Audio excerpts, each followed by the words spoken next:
कृष्ण कन्हैया लाल की जय हो। हम सभी भक्तों से प्रार्थना करते हैं कि अपने इस चैनल को सब्सक्राइब करें, शेयर करें और लाइक भी करें। इस कथा को जरूर सुने, बार बार सुने। जो भी इस कथा को सुनता है उसके पितृ देवता प्रसन्न होते हैं। जिसको संतान नहीं होती उसको संतान प्राप्त होती है और जिसके पितृ देवता रुष्ट होते हैं वो प्रसन्न हो जाते हैं।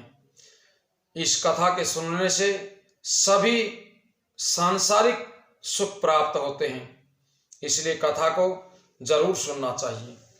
आज हम आपको तीसरे स्कंद के 27वें अध्याय को सुनाते हैं, जिसमें भगवान कपिल देव जी के द्वारा सांख्य योग का ज्ञानोपदेश बताया गया है। श्री कपिल देव जी बोले कि हे माता, अब मैं सांख्य योग का ज्ञानोपदेश करता हूं, जिसे तुम मन लगा करके सुनो। इस कथा को अधिक उत्तम समझ करके तुम किसी दूसरे से मत कहना, क्योंकि ये ज्ञान प्रत्येक मनुष्य को शीघ्र प्राप्त नहीं होता है। तुम समस्त सांसारिक बंधनों को झूठा जानो, उन्हें कभी सत्य नहीं जानना चाहिए। जो सांसारिक बंधन है वो सब झूठे हैं। यदि तुम्हें कहीं ये शंका हो कि सब सांसारिक माया झूठी ही है, तो फिर जप, यज्ञ तथा अधर्म की बातें भी झूठी हो सकती हैं। इसलिए ऐसा नहीं जानना चाहिए। धर्म और अधर्म की बातों को सत्य ही जानना चाहिए। ये जगत झूठा है, परंतु मनुष्य जो पाप अथवा पुण्य करते हैं उनका फल उन्हें सुख दुख के रूप में अवश्य भोगना पड़ता है। इस बारे में मैं तुमसे एक पुरानी कथा का वर्णन करता हूं, उसे आप ध्यान पूर्वक सुनिए। एक समय एक मनुष्य जंगल में लकड़ी काट करके उसका बोझ अपने सिर पर रख करके बेचने के लिए चला जा रहा था। रास्ते में जब वह दोपहर की गर्मी के कारण थक गया, तब एक पेड़ के नीचे जाकर के उसने अपने सिर पर रखे हुए लकड़ी के बोझ को उतार करके धरती पर रख दिया।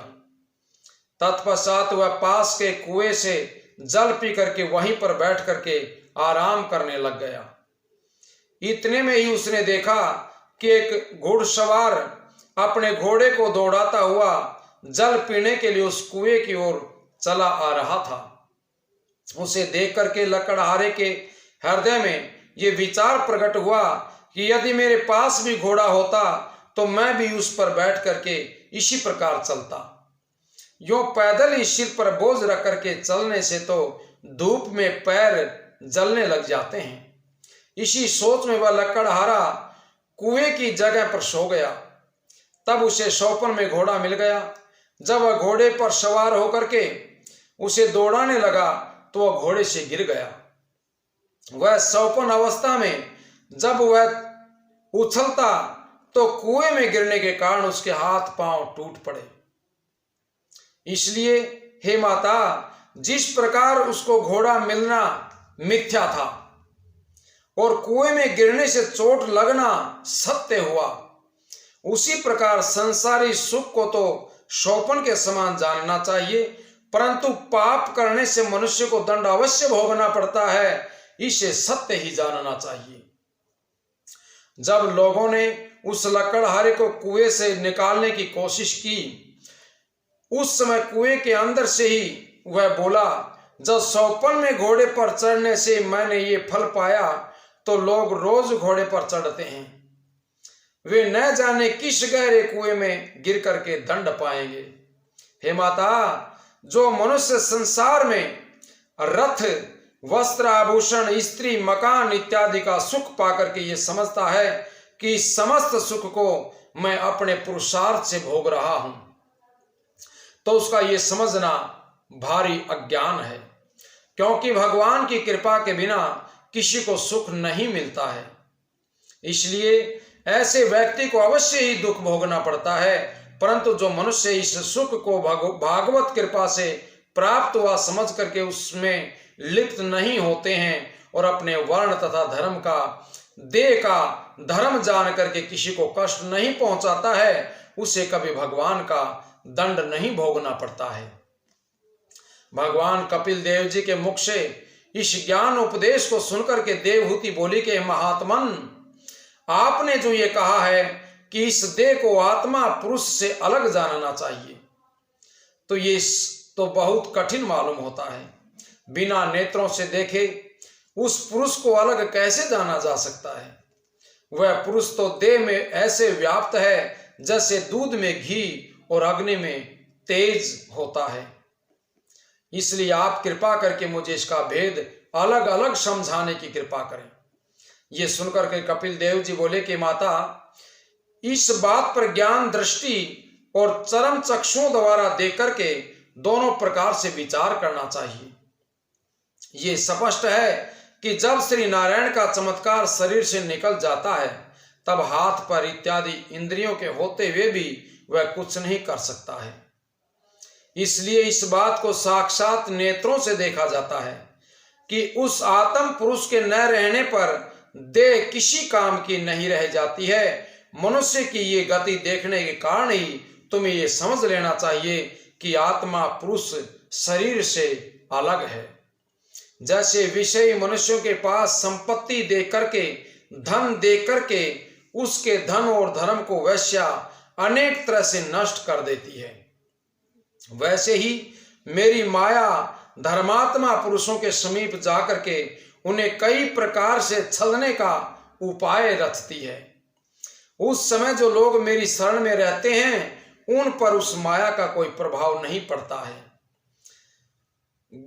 गंगा मेरे चरणों से प्रकट हुई है, जो मनुष्य उसमें स्नान करते हैं वे सब पापों से मुक्त हो जाते हैं।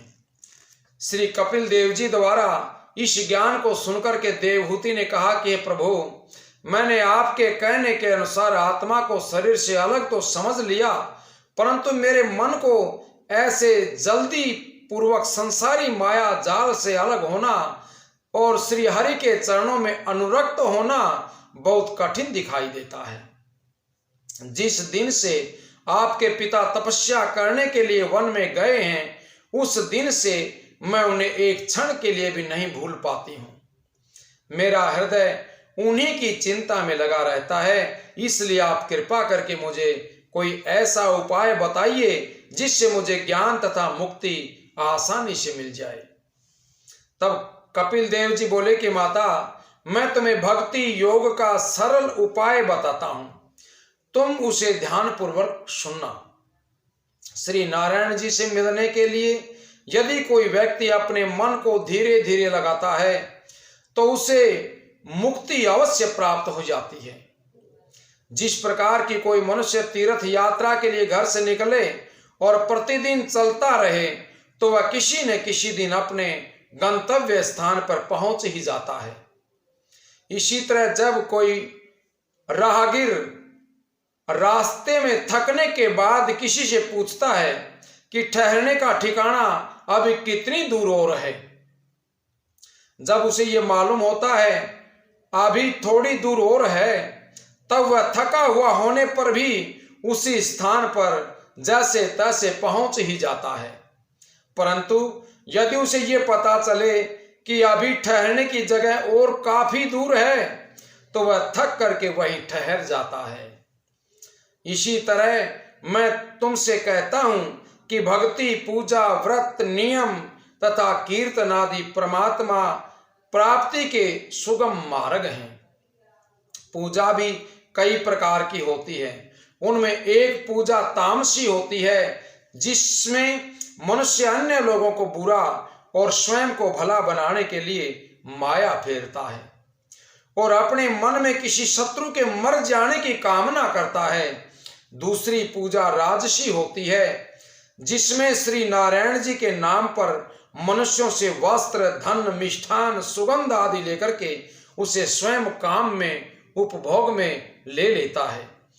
ऐसे लोग अपने शालिग्राम और लक्ष्मी नारायण जी की मूर्ति को सांसारिक सुख प्राप्त करने के लिए अन्य लोगों से पूजवाते हैं, अथवा अन्य मनुष्य के घर में जो शालिग्राम की मूर्ति होती है उस पर भक्ति और श्रद्धा नहीं रखते हैं।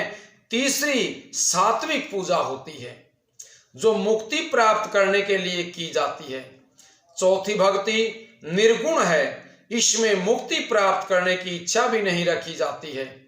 इस भक्ति के अलावा यज्ञ, तप, पूजा, दान, व्रत आदि जो भी शुभ कर्म किए जाते हैं वे सब परमेश्वर के नाम पर अर्पित कर दिए जाते हैं और उनके बदले में कोई इच्छा नहीं रखी जाती है। हे माता, मेरी कथा और कीर्तन सुनते समय जो भगत करुणा के स्थान पर रो देता है, जो रोने लग जाता, आंखों में आंसू आ जाते हैं तथा खुशी के स्थान पर आनंद विभोर हो जाता है, उसे देख करके मैं अत्यंत प्रसन्न होता हूं और अपने मन में सदैव विचार करता हूं कि मैं उस भगत को प्रसन्न करने के लिए कौन सी ऐसी वस्तु दे दूं जिससे उसके ऋण से मैं उऋण हो सकूं। इस तरह के भगत जीवन में मुक्त हो जाते हैं।